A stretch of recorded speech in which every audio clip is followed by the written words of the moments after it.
Nós vamos ver o capítulo 10, versículos de 1 a 13. Então vamos dividir o capítulo em duas partes. Capítulo 9, 10 e 11 falam sobre Israel. E semana passada, no capítulo 9, nós vimos o porquê da rejeição do Messias pela nação de Israel, mas da perspectiva de Deus. A gente viu um lado da moeda, por que eles rejeitaram o Messias? Tinham todas as escrituras, todos os privilégios, sendo preparado por todos esses séculos, rejeitaram o Messias. Por quê? Da perspectiva de Deus, por causa da soberania de Deus, porque Deus quis. Mas Paulo também explicou algumas coisas sobre essa escolha de Deus, importantes para a gente lembrar. Ele falou, Deus nunca é injusto quando Ele escolhe alguém. Ele deu o exemplo de Moisés e de Faraó. E ele falou, Deus escolhe, mas se Ele escolhesse em base da justiça, não teria ninguém. Se for só por aquilo que a gente merece, ninguém seria salvo.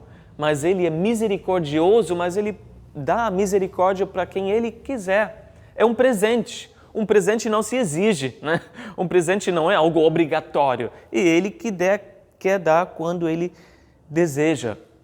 E a segunda coisa, Paulo falou, a gente também não vai colocar Deus como o culpado de tudo. Então Ele faz tudo o que quiser, então do jeito que as coisas estão aqui, é tudo culpa dele. Deus também delegou um certo tipo de soberania, de responsabilidade para cada um. E ninguém questiona esse direito que nós temos. Ele deu o exemplo do oleiro. Ele faz o vaso como ele quiser. Ele tem essa escolha que ele pode fazer. Então, ao invés de gerar uma revolta em nós contra a soberania de Deus, a gente deve enxergar, e esse foi o ponto de Paulo, que a soberania, a escolha de Deus é a nossa única chance para a salvação. Porque aconteceu que Israel rejeitou o Messias, mas isso significou que ele escolheu os gentios, salvou a nós. E agora nós também somos o povo de Deus. Que maravilha! Paulo já tinha até virado a moeda, para ver o outro lado da moeda no final do capítulo 9. E ele mostrou o outro lado da rejeição por Israel, que a gente vai continuar hoje. Ele falou, eles também não aceitaram o Messias porque eles não creram. Eles não enxergaram a necessidade, eles tropeçaram na pedra que é Jesus. E os gentios, inclusive nós, que não procuraram a Deus, não queriam ser justificados diante de Deus, eles que creram e receberam o presente e foram salvos. Então, nessa continuação do capítulo 10, nós vamos falar sobre o presente. Tanto na época de Paulo, mas ainda hoje é o presente, o estado de Israel, que eles continuam rejeitando o Messias, a grande maioria deles. E a gente vai falar nesse trecho hoje sobre a simplicidade da fé. Por que é tão difícil o ser humano aceitar isso? Que a salvação é simplesmente pela fé e mais nada. Na teoria, seria uma coisa tão fácil para se entender. Uma criança entende, Alguém te promete um presente. Então você acredita naquela pessoa que ela está falando a verdade. Um pai que promete ao filho, vou te dar uma bicicleta no Natal. A criança vai acreditar no pai, Mas aí vai fazer alguma coisa também para receber esse presente. Vai crer para receber. Primeiro ela crê no pai, que ele não é um mentiroso, que ele não vai prometer uma bicicleta e não cumprir. Então, o tempo todo já vai estar com aquela expectativa, Quando que o Natal vai chegar? É hoje, Dependendo da idade, todo dia vai perguntar. E quando chegar aquela bicicleta, seria uma criança insensata se não pegasse naquela bicicleta, usasse, manuseasse, recebesse esse presente. E assim somos nós. Deus prometeu um presente para nós e nós recebemos esse presente pela fé, crendo que Ele está falando a verdade. Mas na prática, às vezes parece tão difícil para o ser humano aceitar isso. Porque o ser humano em geral, sempre complica as coisas simples de Deus. O ser humano sempre quer fazer alguma coisa para ser merecedor do presente de Deus. E mais ainda, talvez, porque a gente fala de salvação, um assunto que, vamos dizer, pode dividir as pessoas, pode invocar aí nas pessoas até sentimentos negativos, sentimentos assim de revolta, de raiva, de injustiça, Porque tem pessoas que falam, vocês cristãos, vocês dividem o mundo em pessoas salvas e não salvas, Como que pode? E isso gera uma revolta porque qual é o oposto de ser salvo? Está perdido, E ninguém gosta de pensar que poderia, de alguma forma, estar perdido. Mas o texto vai falar 4 vezes em ser salvo. Esse texto e tantos outros textos. Não somos nós cristãos que falamos isso, que dividem o mundo dessa forma. É o próprio Senhor, é Deus na sua palavra. A Bíblia fala que todos nós já nascemos perdidos. Fazemos parte da humanidade caída, perdida. E se não fosse a graça de Deus, estaríamos perdidos para todo sempre. Mas a Bíblia fala que Deus amou o mundo tanto que Ele enviou Jesus, para que ninguém precise perecer, mas crendo assim todo mundo pode ter a vida eterna. Então a gente está falando de salvação. Ainda pode pesar um pouco mais, salvo ou não salvo, pode ser uma palavra com muito peso, porque a gente está vindo, como eu disse, de um trecho que fala da soberania de Deus. E a gente entendeu, tudo bem, Deus escolhe algumas pessoas para serem salvas. E aí vem o homem e fala, então, 1 mais 1 é 2, Então já entendo, se ele escolhe algumas pessoas para serem salvas, ele deve ter escolhido outras pessoas para serem perdidas. Só que não, A gente pensa que entende tudo a respeito de Deus. É um paradoxo enorme para a nossa cabeça humana. A soberania de Deus e a responsabilidade do homem, qual é? Ambas! Ambos os aspectos são verdadeiros. Mas hoje a gente vai lembrar de uma coisa. Não se esquece da responsabilidade do homem. Não se esquece que Ele deu responsabilidade para nós. Não é só a soberania de Deus, mas na sua grande sabedoria, Ele deu as duas partes. Então, não vamos esquecer disso e não vamos culpar a Deus de fazer alguma coisa ruim, como escolher pessoas para serem perdidas. É verdade, Deus chama e a pessoa não vem se ela não for chamada por Deus. Mas Deus também deu livre-arbítrio, E se a pessoa não receber esse presente crendo e por livre e espontânea vontade recebe, ela não vai. Sem Deus ela não vem. Sem receber pela fé ela não vai. E esse paradoxo que a gente tem. Mas hoje nós vamos focar mais um pouco na responsabilidade que nós temos. Vamos ver o versículo 1, em que Paulo expressa mais uma vez o desejo para que todos de Israel fossem salvos. Ele fala, irmãos, o desejo do meu coração e a minha oração a Deus pelos israelitas é que eles sejam salvos. Então, o desejo de Paulo é que todos os israelitas fossem salvos. Mas ele vê que, obviamente, eles não escolheram o Messias naquele ponto, naquele momento. No capítulo 9, no começo, ele já tinha falado, quem me dera ser até amaldiçoado no lugar dos meus irmãos. Como se isso fosse possível, Mas você vê o grande desejo que ele tinha. Nós também podemos ter e devemos ter o grande desejo de ver os nossos entes queridos, nossos amigos sendo salvos. E a gente olha e a gente vê, também tem gente que está rejeitando o Messias, o Salvador. Talvez você olha para o seu filho, seu pai, sua mãe, seu cônjuge, seu amigo, e você vê o que está acontecendo e você fala, eu quero que essa pessoa seja salva, que conheça Jesus. Mas o que você está fazendo para que isso aconteça? Paulo orou. Ele falou, essa é a minha oração a Deus, que eles sejam salvos. Boas intenções apenas não salvam, muita boa energia para você, quero que você... Não funciona assim, né? Precisa da oração. Se você realmente se importa, você ora pela pessoa. Essa é a indicação que você realmente ama essa pessoa e quer que ela seja salva.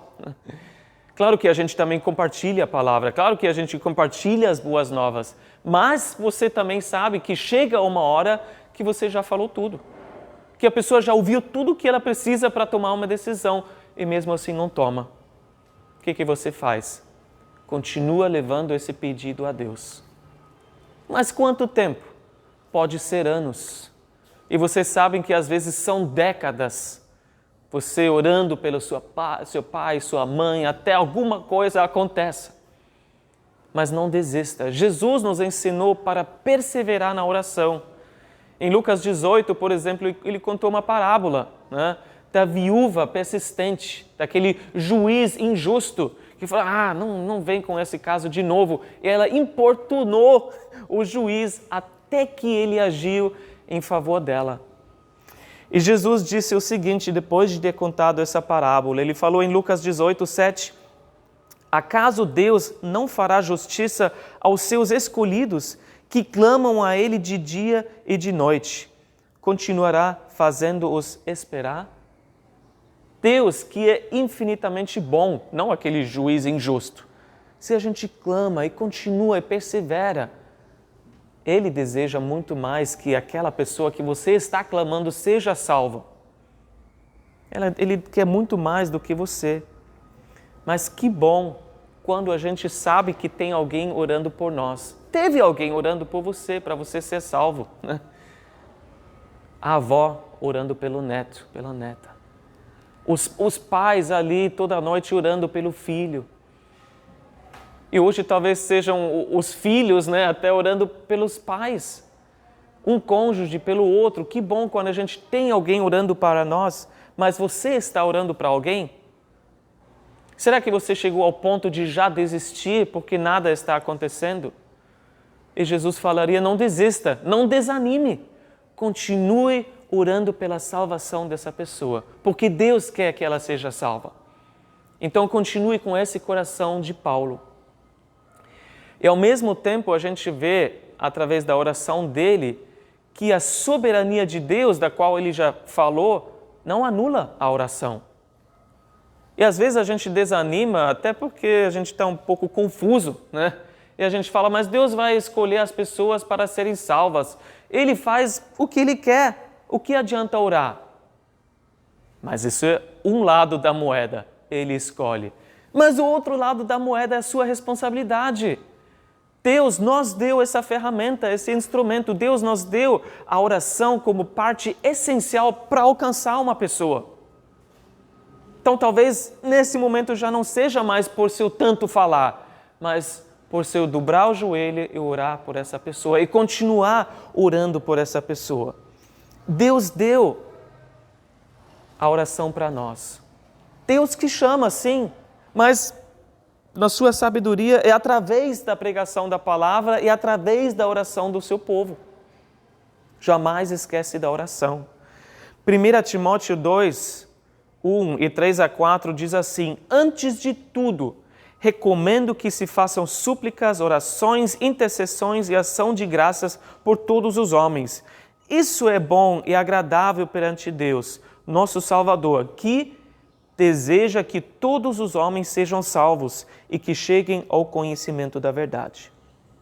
Então, ore, ore e ore. Isso foi 1 Timóteo 2, 1 e 3 a 4.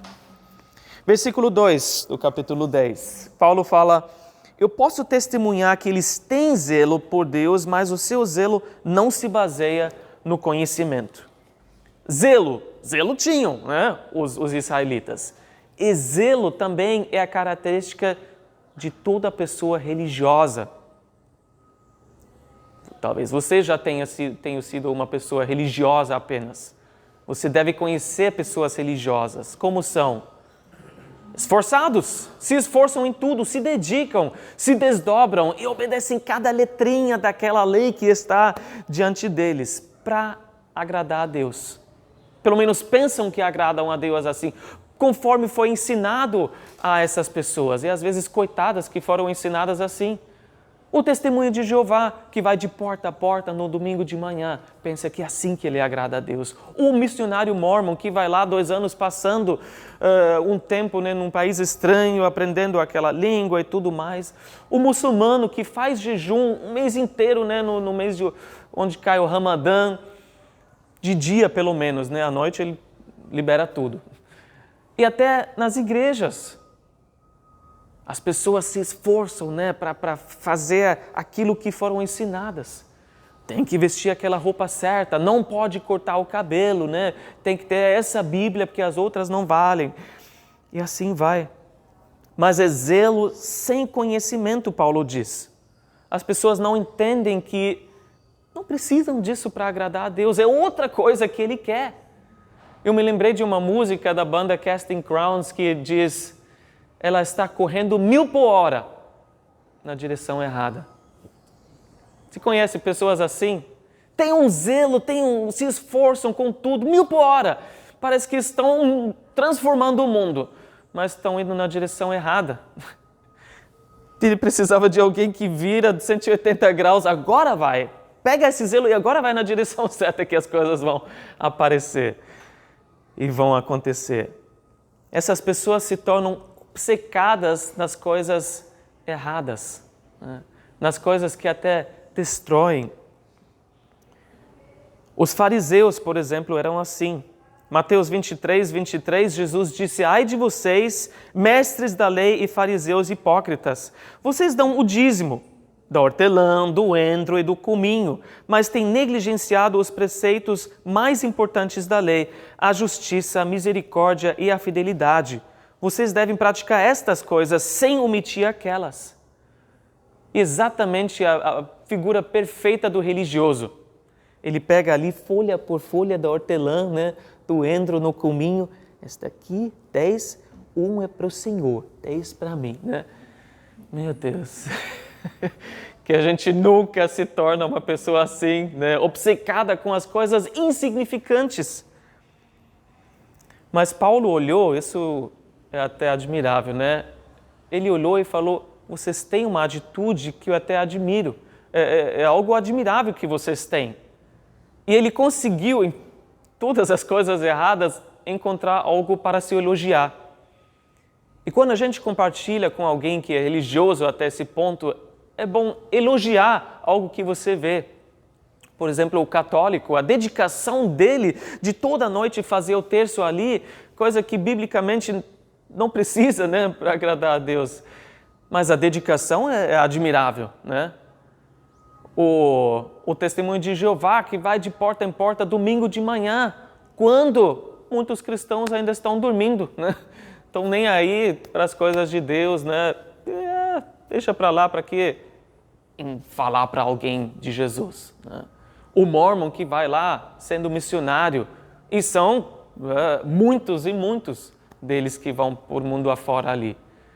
Quantos missionários cristãos a gente tem, né, indo para o mundo afora. Então, o zelo em si é admirável, porém, tem um grande perigo disso ser uma atitude negativa e até destrutiva. Paulo diria, né? Paulo fala: antes de conhecer, eu era assim. Eu sei muito bem como eles estão pensando e agindo, porque eu era zeloso assim, de forma errada. Em Gálatas 1,14 ele fala: no judaísmo eu superava a maioria dos judeus da minha idade e era extremamente zeloso das tradições dos meus antepassados. Mas Paulo estava totalmente cego. Ele estava achando que estava agradando a Deus, mas na verdade ele estava fazendo o oposto.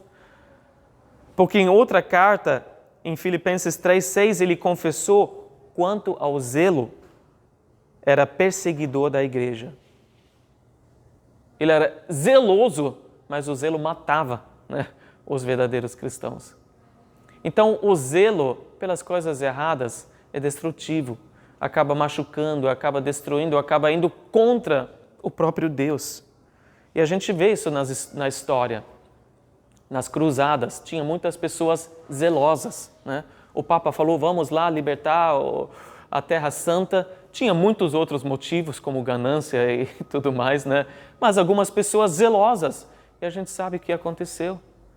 Quantas vezes, até nas igrejas, durante toda a história da igreja, não foi impedido um avivamento, não foi impedido uma plantação ou revitalização de uma igreja por excesso de zelo pelas coisas erradas. Talvez pelas tradições, né? Aqui não pode mudar nada. E Lutero sentiu isso, né? E depois de Lutero, tantos outros. E antes, obviamente, também. O que vale diante de Deus? O que a gente precisa? Versículos de 3 a 4. Porquanto, ignorando a justiça que vem de Deus e procurando estabelecer sua própria justiça, não se submeteram à justiça de Deus. Porque o fim da lei é Cristo, para a justificação de todo o que crê. A gente precisa da justiça que vem de Deus. E todo ser humano, com certeza, tem ciência que precisa de justiça, precisa ser aceitável diante de Deus. Adão e Eva, não foi assim? Quando caíram e pecaram, tinham essa consciência que algo estava errado. E eles fizeram algo imediatamente, né? Por instinto, para desfazer essa nudez, para fazer algo a respeito da nudez. E o que eles fizeram? Eles se cobriram com folhas de figueira.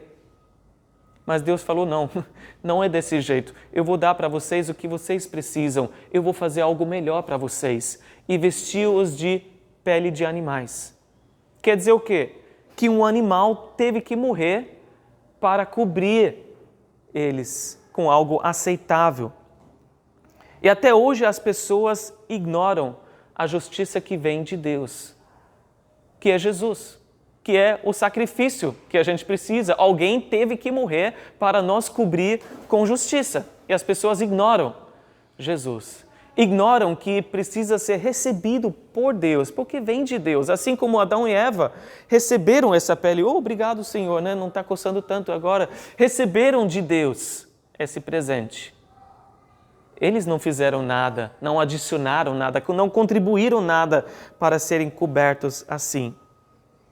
E até hoje, como diz no texto, as pessoas procuram estabelecer sua própria justiça. Assim como Adão e Eva fizeram montando as folhas de figueira. Mas nunca vai ser adequado. Sempre vai incomodar, porque com certeza coçou pra caramba, né, essas folhas ali. E nunca vai valer, vai ser aceitável diante de Deus. Isaías 64, 6 diz, todos os nossos atos de justiça são como trapo imundo. Tudo que a gente consegue fazer para apresentar a Deus, olha, a minha justiça, pode aceitar? Na verdade, Isaías falou de trapo imundo, que fala literalmente de um pano usado pela mulher no período da menstruação. É isso que você vai oferecer para um Deus santo perfeito? Os nossos atos de justiça são como trapo imundo. E quantas pessoas hoje seguem cegas? Como Paulo era, como os israelitas, né, estavam, os judeus estão até hoje. Cegas para aquilo que vale diante de Deus. Não conseguem enxergar o tipo de justiça que vale mesmo. E você que entendeu, você chega para uma pessoa assim e fala da simplicidade da fé. Mas parece que a pessoa não entende, né? Parece que ela só fala de uma lista das coisas que pode e não pode fazer, pensando que essa lista vai tornar ela aceitável diante de Deus. Eles levantam como se fosse um padrão de vida, montando uma casa de cartas de baralho, né? Montando carta por carta. Olha só a minha casa linda, né? Maravilhosa, sistematicamente tendo aquele padrão de vida, mas no próximo vento, derruba tudo. Aí fica assim, vou ter que começar de novo. E assim é a vida de alguém que é apenas religioso, que vive pela sua própria justiça diante de Deus. Vai caindo toda hora. Essas pessoas não se submetem à justiça recebida pela fé. Por quê? Porque aí teriam que abrir a mão do seu orgulho, né? Do seu ego. Teriam que confessar que estão espiritualmente falidos, que não têm nada para oferecer, nada para contribuir, mas apenas receber essa justiça toda pela fé. São guias cegos como os fariseus. Jesus falou isso, né? Vocês são guias cegos. E coitada daquelas pessoas que vão seguir guias cegos. Porque nunca vai na direção certa. Pode ir 1000 por hora, mas está indo na direção errada. Os testemunhos de Jeová se submetem a quê? A torre de vigia, a organização lá em Nova York que manda em todos. Os mormons se submetem aos ensinamentos, né, da igreja. E a matriz lá de Utah, né? Assim como os judeus também. Os judeus, né, seguindo as suas próprias tradições. Infelizmente, a gente pode incluir até cristãos evangélicos, levantando e católicos inclusive, levantando as tradições humanas acima da palavra de Deus. É o que os judeus faziam na época de Paulo. Eles juntaram todas as traduções num livro que se chama Talmud, né? Tudo que os rabis falavam, as interpretações daquilo, e elevavam a posição da palavra de Deus, achando que assim poderiam se tornar aceitáveis diante de Deus. E se você perguntasse para um judeu hoje, como você pode ser salvo? Ele falaria, eu só preciso melhorar a minha vida para ser aceitável diante de Deus. Porque ele sabe que não consegue viver a antiga aliança como foi prescrito na lei, ele não pode ir no templo fazer sacrifícios de animais, porque não existe mais templo, né? Esse é o grande dilema dos judeus. Eles precisam de um templo para poder viver o Antigo Testamento, a antiga aliança. Então, o que eles fazem hoje sem templo? Bom, eu preciso ter mais boas obras do que obras más. Mas é isso que o muçulmano também pensa, né? E isso, infelizmente, que muitos pensam. Espiritista, ou espírita, ou então cristãos também, inclusive. Não é dessa forma que a gente vai ser salvo. A gente precisa se submeter a Jesus e a sua justiça. Porque como a gente leu nesse versículo, Cristo, versículo 4, o fim da lei é Cristo. Jesus veio e deu ponto final. Jesus veio e ali na história foi o corte. Não se fala mais de obediência da lei para ter algum tipo de justiça diante de Deus. Ele veio para cumprir a lei para nós, no nosso lugar. Ele não veio para abolir, ele disse, não joga o Antigo Testamento na fogueira, né? Como se não valesse mais nada. Não, é importante, você vê a santidade de Deus, você vê o que Ele fez na história, mas eu vim para cumprir cada letrinha da lei para você, para que todo mundo pudesse receber a justiça pela fé apenas. E sempre foi dessa forma que todos foram salvos. Mas Israel não entendeu. Olhou para a lei e esperava outra coisa. Nunca entendeu o propósito da lei, que foi, Paulo disse em Gálatas 3:24, assim a lei foi o nosso tutor até Cristo, para que fôssemos justificados pela fé. A lei só foi dada para ser um professor, um sinaleiro para apontar para Jesus. A lei só mostrava o nosso problema. Nós não somos dignos, nós não conseguimos, nós não vamos dar em nada, né? A gente precisa do Salvador. E a lei nunca foi dada para ser essa solução. Nunca foi dada para ser a justiça que a gente precisa. A lei mesmo não consegue capacitar ninguém para viver uma vida que agrada a Deus. Só o Espírito em nós pode fazer isso. A lei sempre foi um tutor, um professor, um sinaleiro para apontar e levar o povo até aquele que pode dar a justiça e a aceitação, que é Jesus, que pode nos dar uma nova vida, que pode transformar de verdade a nossa vida e não apenas pegar o velho e melhorar um pouco, né? Mas dar uma nova vida no lugar da velha. Hoje, claro, cristãos não pensam, em geral, dessa forma sobre a lei de Moisés. Preciso, né, seguir a lei de Moisés para ser salvo. Mas o cristão, ele monta a sua própria lei. né? As suas próprias práticas que ele acha que precisa seguir para ser aceito diante de Deus, seus próprios códigos, aquilo que tem que fazer e o que não deve fazer para ser salvo. E aí vai, dependendo da congregação onde você está, o que tem que fazer? Tem que participar nas campanhas, né? Tem que entregar panfleto, tem que cortar o cabelo assim, tem que usar aquela roupa. E o que não pode fazer? Não pode ter um golinho de bebida alcoólica, não pode ir para a praia, não pode dançar, né? E assim vai. As tradições humanas, os códigos, e dependendo daquilo, achando que pode alcançar o céu através disso. Mas Paulo falou, Cristo é o fim, não só da lei de Moisés, mas de toda a lei humana. Tudo que o ser humano levanta para se justificar, Cristo veio para abolir. A justiça só vem pela fé em Cristo. E não é só Paulo falando, isso já vem desde Moisés. Vamos ver no versículo de 5 a 8. Moisés descreve desta forma a justiça que vem da lei. O homem que fizer estas coisas viverá por meio delas. Mas a justiça que vem da fé diz, não diga em seu coração, quem subirá aos céus, isto é, para fazer Cristo descer. Ou quem descerá ao abismo, isto é, para fazer Cristo subir dentre os mortos. Mas o que ela diz? A palavra está perto de você, está em sua boca e em seu coração. Isto é, a palavra da fé que estamos proclamando. Moisés já falou isso. Aquele cara que entregou a lei para o povo de Israel. O que ele diz? Em primeiro lugar, se quiser viver a lei, precisa obedecer toda ela.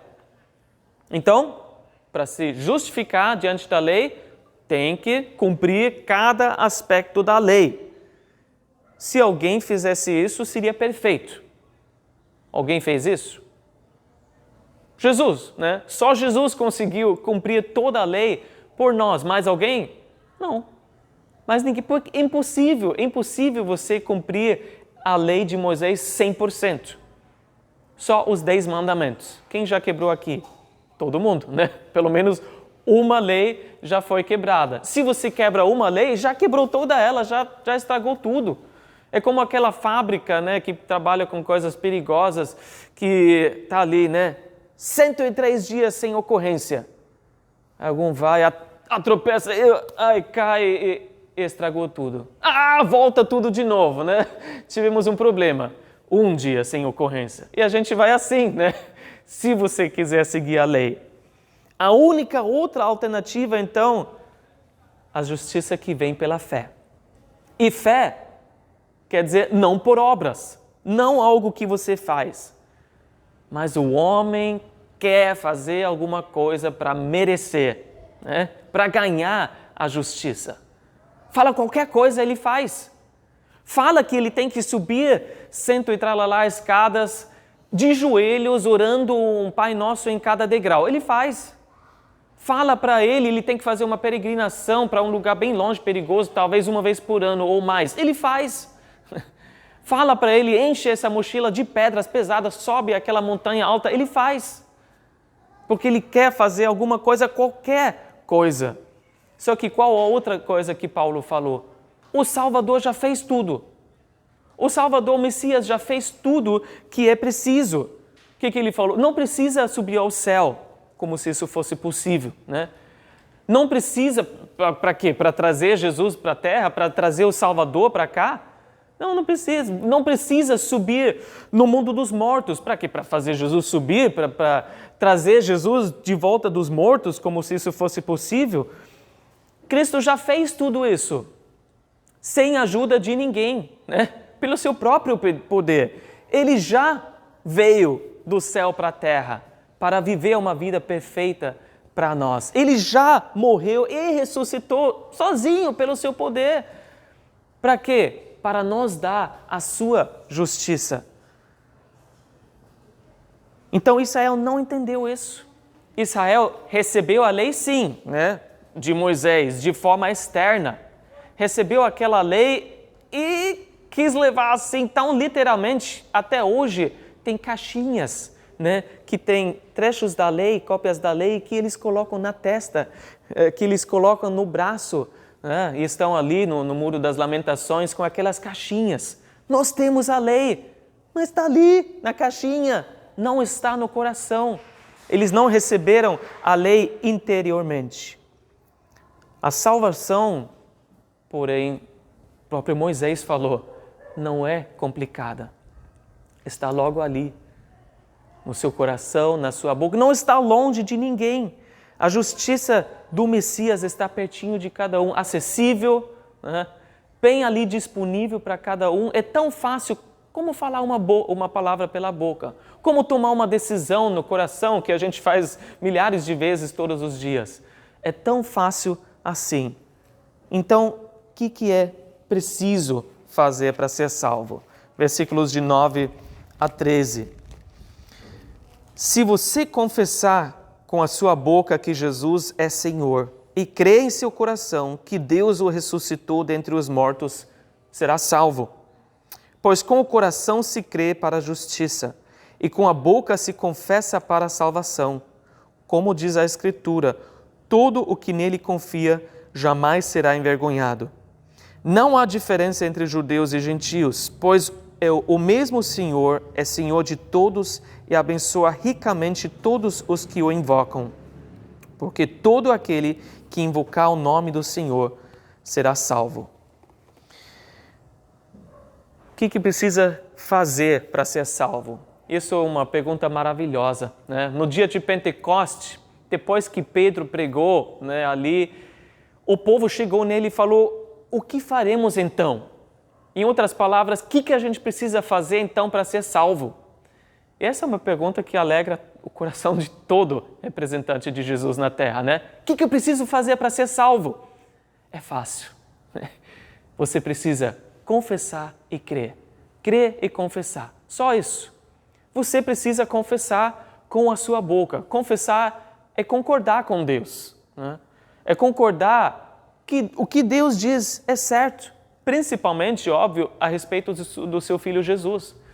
Que Ele é o sacrifício que nos trouxe o perdão. Mas também concordar quem nós somos, que nós somos pecadores perdidos, que precisam do Salvador. E aí você declara com a sua boca. Declara o quê? Que Jesus é o seu Senhor. Que agora você quer Ele como dono da sua vida. Que você reconhece Ele como autoridade suprema na sua vida. Esse tal pessoa é Senhor, é Kyrios em grego. Era normal para as pessoas da época. Era um juramento de lealdade de um soldado. Era o juramento, né, da declaração dos cidadãos romanos aceitando o César, né, como supremo na vida deles. E na vida do cristão também é a declaração, Jesus é meu Senhor, Ele é o único Senhor, agora Ele é dono da minha vida, eu me submeto a Ele completamente. Confessar com a sua boca, mas também crer no coração, confiar que Deus é quem Ele é. Que de fato Jesus é o Filho de Deus enviado pelo Pai, que morreu de fato e ressuscitou de fato para perdoar os nossos pecados, que nos trouxe a paz com Deus, que esse sacrifício é suficiente para pagar a dívida que a gente tem com Deus.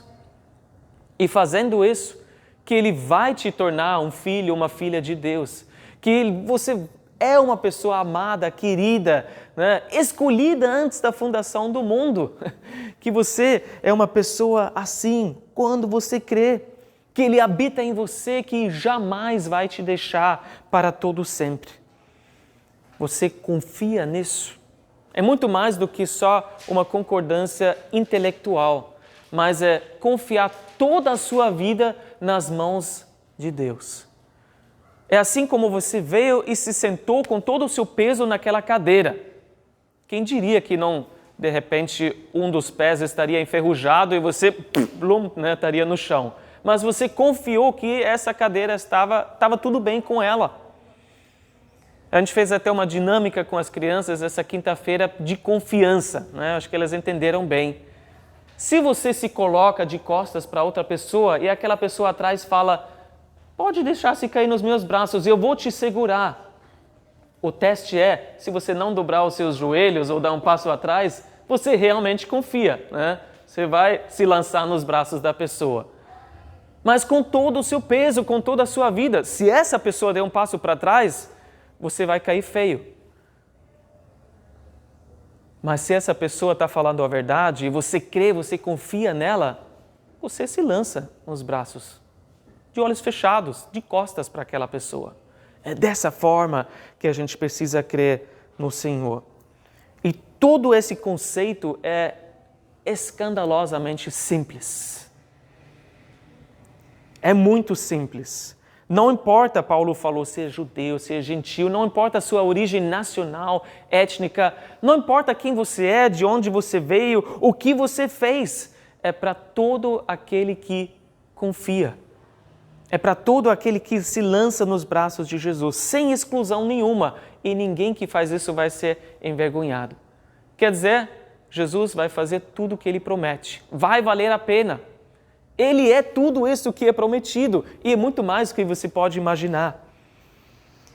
E ele terminou com um versículo do Antigo Testamento também, no versículo 13. Todo aquele que invocar o nome do Senhor será salvo.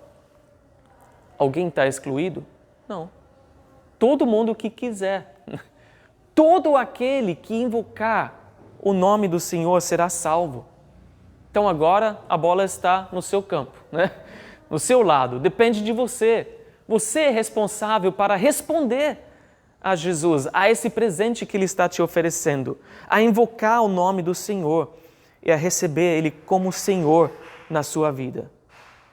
E não vamos fazer o mesmo erro de Israel, de rejeitar o Messias, de rejeitar o presente. E ele estava de corpo, né, e osso e alma e sangue ali na frente deles. Hoje, embora a gente não veja ele na nossa frente assim fisicamente, ele já deu a sua palavra. Ele já falou que pode confiar nele. Então receba esse presente da salvação em Jesus. É tão simples assim. É só crer. É só você dizer, eu quero o Senhor. E aí não precisa passar mais nenhum dia sozinho na sua vida. Ou achando que você precisa trabalhar para ganhar algo diante de Deus. É só deixar se cair, é se lançar nos braços de Jesus. É tão simples assim.